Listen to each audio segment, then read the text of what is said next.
reports. Let me get this on the screen for you. This is from Iranian state media. They're quoting IRIB News. Well, hold on a second here. Projectile hits telecommunications tower in Sirik, explosions in Keshem and Bandar Lenge. According to news received by Mer News reporter, the sound of an explosion in this area was caused by a projectile hitting a telecommunications tower near the port of Tahririyah. Also, according to eyewitness reports, the sound of an explosion was heard in the village of Masan on Keshem Island. Local reports from Bandar Lenge County also indicate several explosions were heard in the cities of Bandar Lege and Bandar Khan.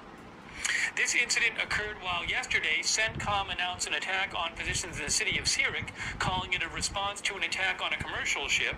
As of the time of writing, no official statement has been issued by the country's military and law enforcement agencies regarding the full details of these attacks and possible damage at the three mentioned locations.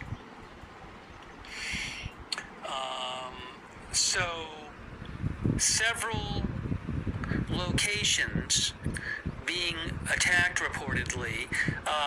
Yesterday, the U.S. struck Iran after they said Iran attacked a cargo ship. Then there was in the Strait of Hormuz. Then there was another ship in the Strait of Hormuz after that reported attacked. So possibly sounds like this is a similar thing going on. The U.S. retaliating after another ship apparently was attacked. That was hours and hours ago when the other ship was attacked. Now give me a moment here. Let me pull up something here.